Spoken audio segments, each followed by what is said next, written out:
என் நெஞ்சில் குடியிருக்கும்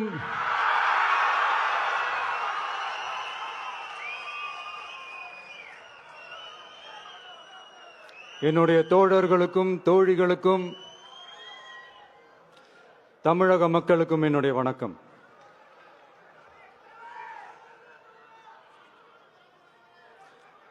நம்ம குடும்ப உறவுகளை இழந்ததனால சொல்ல முடியாத வேதனையிலும் வலியிலும் இவ்வளவு நாளா இருந்தோம். அப்படிப்பட்ட அந்த சூழல்ல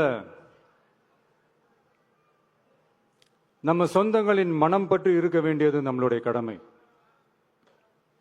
அதனாலதான் அவங்களோட சேர்ந்து அமைதி காத்து வந்தோம். ஆனா இப்படி அமைதி காத்து வந்த நேரத்தில் நம்மளை பத்தி வன்ம அரசியல் வலைகள், அர்த்தமற்ற அவதூறுகள்னு இந்த மாதிரி நிறைய விஷயங்கள் நம்மளை பத்தி பின்னப்பட்டன, பரப்பப்பட்டன. இது எல்லாமே சட்டம் மற்றும் சத்தியத்தின் துணை கொண்டு துடைத்து எறிய தான் போறோம்.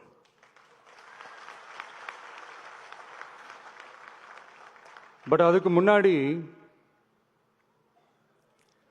தமிழக சட்டமன்றத்தில் நமக்கு எதிராக நிகழ்த்தப்பட்ட ஓர் உரைக்கு ஒரு நாகரிக பதிலடி கொடுக்கணும்னு நான் நினைக்கிறேன்.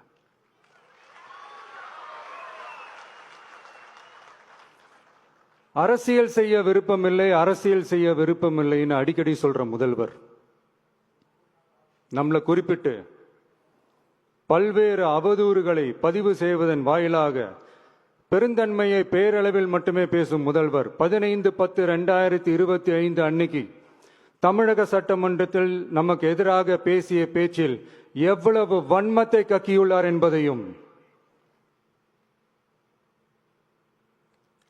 எப்படிப்பட்ட ஒரு அரசியல் செய்ய முயல்கிறார் என்பதையும்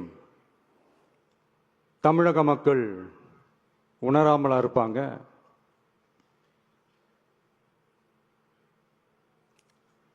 இந்த கரூரோட சேர்ந்து 5-6 மாவட்டத்துக்கு இந்த மக்கள் சந்திப்பு நிகழ்ச்சிகள்லாம் நடத்தியிருக்கிறோம், போயிருக்கிறோம்.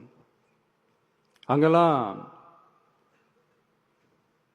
இந்த லாஸ்ட் மினிட் வரைக்கும் எங்களுக்கு அந்த இடம் கொடுப்பாங்களா மாட்டாங்களா, பெர்மிஷன் தருவாங்களா மாட்டாங்களா, இப்படியே இழுத்து அடிச்சுக்கிட்டு இருப்பாங்க. தான் நாகப்பட்டினத்தில் சொன்னது மாதிரி தான். நாங்கள் ஒரு இடம் செலக்ட் பண்ணி கேட்போம், மக்கள் நல்லா ஸ்பேஷியஸாக நின்று பார்க்குற மாதிரி.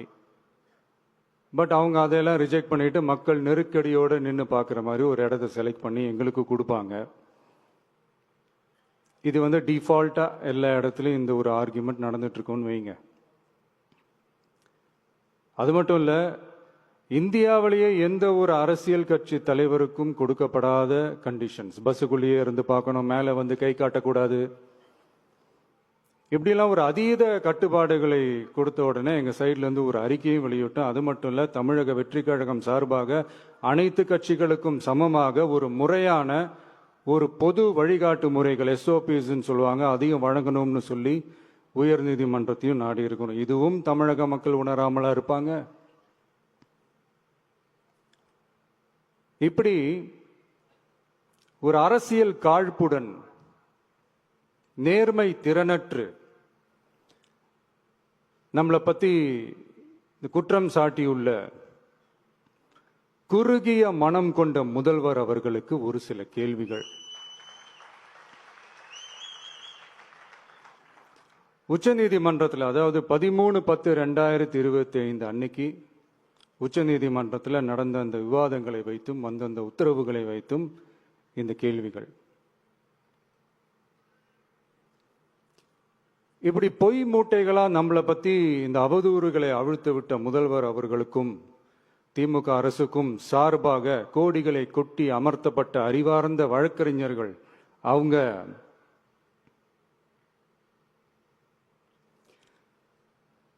இந்த கபட நாடக திமுக அரசோட தில்லுமுல்லுகளை தாங்கி பிடிக்க இயலாமல் உச்ச நீதிமன்றத்தில் திக்கு திணறி நின்றது முதல்வர் அவர்களுக்கு மறந்துவிட்டதா? இந்த கரூர் சம்பவத்துக்கு அப்புறமே அவசரமா ஒரு தனிநபர் ஆணையம், அந்த தனிநபர் ஆணையத்தை அவமதிக்கிற மாதிரி அரசு உயர் அதிகாரிகள், காவல்துறை உயர் அதிகாரிகள் எல்லாருமே நம்மளை பத்தி ஃபுல்லா இந்த அவதூறுகள் பரப்பி ஒரு செய்தியாளர்கள் சந்திப்பு அவசரமா. இதெல்லாம் ஏன் நடக்குது, எதுக்காக நடக்குது அப்படின்னு ஒட்டுமொத்த தமிழக மக்களும் கேள்வி கேட்க ஆரம்பிச்சாங்க. இதுவும் தமிழக முதல்வர் மறந்துட்டாரா? அதுக்கப்புறம் அந்த தனிநபர் ஆணையத்தை தலையிலேயே கொட்டி வீட்டுக்கு அனுப்பிச்சிட்டாங்க. அது வேற விஷயம். இப்படிலாம் கேள்வி கேட்ட உடனே ஏதாவது பதில் சொல்லி ஆகணும்ல. அதனால சட்டமன்றத்தில் பேசும்போது உண்மை நிலையை தெளிவுபடுத்தத்தான் அப்படின்னு ஏதோ இந்த சட்ட ரீதியாகவும் சத்தியத்திற்காகவும் நடந்தது போல ஏதோ சாமர்த்தியமா பேசுறதா நினைச்சு பேசியிருக்காங்க. இப்படி ஒரு 50 வருஷமா பொது வாழ்க்கையில் இருக்கிற ஒருத்தவங்க ஒரு முதல்வர் அவர்கள் சொன்னது எவ்வளவு பெரிய ஒரு வடிகட்டின பொய், சப்பை கட்டுன்னு நான் சொல்லல, உச்ச நீதிமன்றம் சொல்லியிருக்கிறாங்க. அவங்க சொன்னதெல்லாம் கொஞ்சம் என்னன்னு கொஞ்சம் லைட்டா பார்ப்போமா?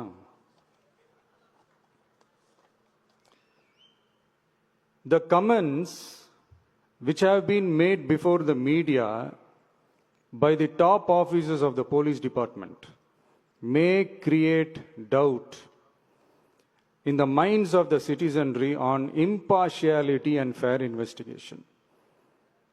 The faith and trust of the general public on the process of investigation must be restored in the criminal justice system. அதாவது அரசு காவல் உயர் அதிகாரிகள் ஊடகங்களிடம் பேசியது என்பது பொதுமக்களிடையே நியாயமான விசாரணை நடக்குமா என்ற சந்தேகத்தை ஏற்படுத்தக்கூடும் என்றும், நியாயமான விசாரணை மூலமே அந்த சந்தேகத்தை மீட்டெடுத்தே ஆக வேண்டும் என்றும் உச்சநீதிமன்றம் தமிழக அரசின் தலையில் ஓங்கி நறுக்கு நறுக்கு நறுக்கு என்று கொட்டியதை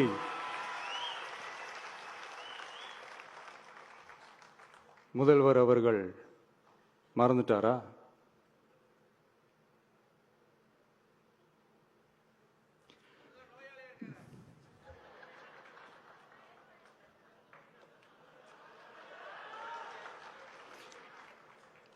மாண்புமை சென்னை உயர்நீதிமன்றத்தின் மாண்புமிகு நீதியரசர் SIT அமைத்து உத்தரவிட்டார் அல்லவா? அந்த உத்தரவை ஏதோ சட்டத்தின் மீதும் நீதி பரிபாலனத்தின் மீதும் மரியாதை கொண்டவர்கள் போல ஒரு நாடகத்தனமான கொண்டாட்டத்தை திமுகவும் திமுகவிற்கு ஒத்து ஊதுவோரும் நடத்தி கூத்தாடி குதூளித்தனர் அல்லவா? தாவேகாவிற்கு எதிராகவும் நமக்கு எதிராகவும் உயர்நீதிமன்ற மாண்புமிகு நீதியரசர் தீர்ப்பளித்து விட்டதாக விதந்தோதி விழா எடுத்தனர் அல்லவா? அந்த உத்தரவை குறித்து சொல்லும் போது எந்த ஆவணத்தின் அடிப்படையில் அந்த உத்தரவு அமைக்கப்பட்டது? நான் கேட்கல, உச்ச நீதிமன்றம் கேட்டிருக்கிறாங்க. The judgment is completely silent about how learned single judge arrived at such a conclusion and what material was pursued by the court என்று உச்ச நீதிமன்றம் உரத்த குரலில் கேள்வி கேட்டது. அப்போதும் கூட உச்சநீதிமன்றத்தில் திமுக அரசுக்காக வாதாடிய அறிவார்ந்த மூத்த வழக்கறிஞர்கள் பதில் சொல்ல இயலாமல் வாய் மூடி மௌனம் காத்ததை நாடே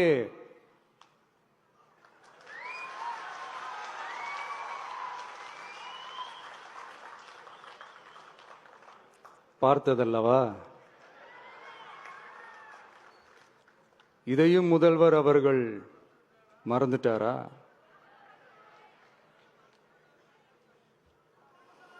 Such petition ought to be dealt with by the division bench, registering as public interest litigation in right earnest and not to be dealt with by a single bench. அதாவது பொது வழிகாட்டு முறைகளான எஸ்ஓபி அமைக்கப்பட்டு வெளியிட வேண்டும் என்ற கோரிக்கையுடன் வந்த ரிட் மனுவை நீதிபதிகள் டிவிஷன் பெஞ்ச் தான் கையாள வேண்டும்,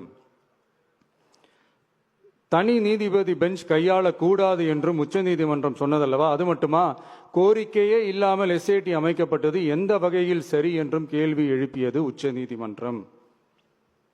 இது எல்லாமே அறியாமலோ இல்ல அறியாதது போலவோ உச்சபட்ச அதிகார மயக்கத்தில் இருந்து பேசினாரோ முதல்வர் அவர்கள்?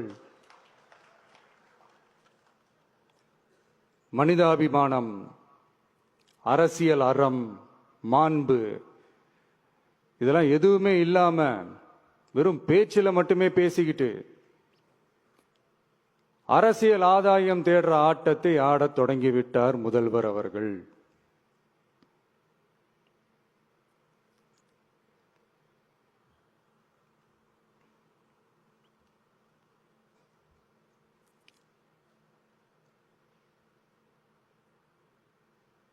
இதெல்லாம் என்ன அவங்களுக்கு புதுசா? என்ன 1969க்கு அப்புறமே எப்போ கட்சி அவங்க கைக்கு வந்ததோ, இன்னும் குறிப்பா சொல்லணும்னா 1972க்கு அப்புறம் கேள்வி கேட்க ஆளே இல்லாம போச்சு இல்ல, அதுக்கப்புறமே இந்த திமுக தலைமை இப்படிதானே இருக்குது. இப்ப நாங்க கேட்டோமே இந்த சில கேள்விகள், இதெல்லாம் நான் கேட்கல, சுப்ரீம் கோர்ட் கேட்டிருக்கு. இதனால என்ன புரிய வருது? இந்த கவர்மெண்ட் நடத்துற அந்த விசாரணை மேல சந்தேகம் ஏற்படுதுன்னா அதுக்கு என்ன அர்த்தம்? உங்க மேல நம்பிக்கை இல்லைன்னு அர்த்தம்.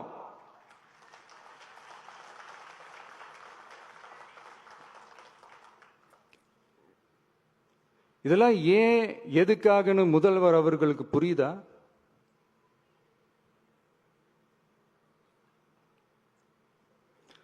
சுப்ரீம் கோர்ட் சொன்னதோட மட்டும் இல்ல, நிஜத்திலும் இன்னைக்கு மக்களுக்கு இந்த கவர்மெண்ட் மேல இருக்கிற நம்பிக்கை மொத்தமாக மண்ணுக்குள் புதைந்து விட்டது. இதுவாவது முதல்வர் அவர்களுக்கு புரியுதா? புரியலனா 2026 தேர்தல்ல இந்த திமுக தலைமைக்கு மக்கள் இன்னும் ஆழமா அழுத்தமா புரிய வைப்பாங்க. அப்ப கூட இவங்க என்ன பண்ணுவாங்க தெரியும்ல, 5 வருஷத்துக்கு ஒரு வாட்டி பழக்க தோஷத்துல ஒரு அறிக்கை ஒண்ணு வெளியிடுவாங்களே, மக்கள் தீர்ப்புக்கு தலை வணங்குகிறோம் அப்படின்ட்டு அந்த அறிக்கையை வெளியிட்டு இப்ப அறிவாலயத்துல போய் ஓடி ஒளிஞ்சுப்பாங்க. இப்பவே ரெடி பண்ணி வச்சுக்கோங்க அந்த அறிக்கையை. எப்படி? மக்கள் தீர்ப்புக்கு தலை வணங்குகிறோம்.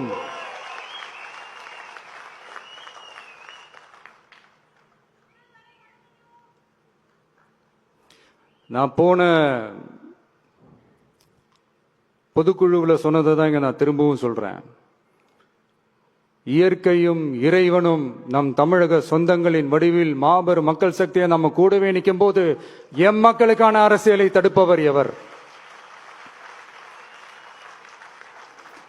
அதனால தோழர்களே, நமக்கு வந்திருக்கிற இந்த இடையூறு வெறும் டெம்பரவரி மட்டும்தான். எல்லாத்தையும் தகர்த்தெறிவோம், மக்களோட கை கோர்த்து நிற்போம், மக்களோட களத்துல போய் நிற்போம். நம்ம பயணத்துல தடம் மாறவே மாட்டோம். இப்பவும் சொல்றேன், 2026ல 2 பேருக்கு நடுவுலதான் போட்டியே. ஒண்ணு, இன்னொன்னு